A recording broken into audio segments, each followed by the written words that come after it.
Qui gouverne l'eau que nous buvons pour être la bonne santé. Plus de 2 tiers de notre corps est constitué de cette eau-là, cette énergie qu'on appelle notre propre soupe. J'ai conduit la délégation de mon syndicat pour participer au lancement du livre, le livre 10 janvier après, réalisé par le professeur lobologue, professeur Corvi Asogba. Ce qu'on peut retenir de cet ouvrage, c'est que cet ouvrage a apporté la lumière sur ce qu'on peut comprendre du 10 janvier, son contenu réel, objectif, ce que 10 janvier peut apporter à la communauté scientifique, au peuple du Bénin et d'ailleurs. C'est un livre qui a abordé quelques problématiques de l'espace vaudou. C'est intéressant, nous pensons que c'est un pas de géant qui est fait dans la mare des pensées vaudou. Que l'université du Bénin soit remerciée et saluée vivement. Mes impressions, c'est ce que nous on a toujours pensé, on a toujours voulu de notre pays, de nos professeurs. Il faut qu'ils fassent un peu un décalage dans leur tradition.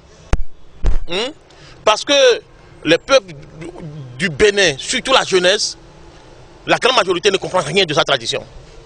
Alors que la tradition est la source même, l'énergie même de la science, où la science va épuiser des éléments de connaissance pour faire ces valeurs, le système de valeurs. C'est dans la tradition qu'on puise tout ça. Nous pensons que ce livre doit être partagé, distribué partout pour que les jeunesses puissent s'inspirer, les jeunes du Bénin et d'ailleurs. Mon message est très simple, c'est que la jeunesse africaine, béninoise, doit tourner le regard vers leur culture, vers leur science, vers leur tradition, parce qu'on ne peut jamais être intelligent dans la langue appartenant au autrui. On ne peut pas être intelligent dans les religions des autres.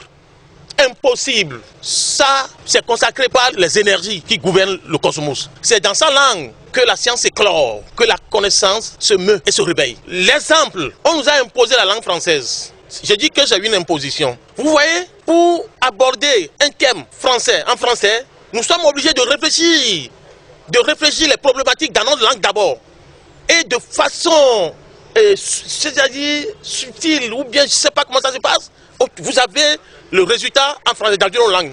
Si on est allé directement dans nos langues, vous voyez comment nous serons des savants. La réflexion est plus profonde et nourrie. Voyez-vous donc, et c'est dans la tradition, dans sa langue maternelle. Parce que la langue maternelle est le support du discours scientifique.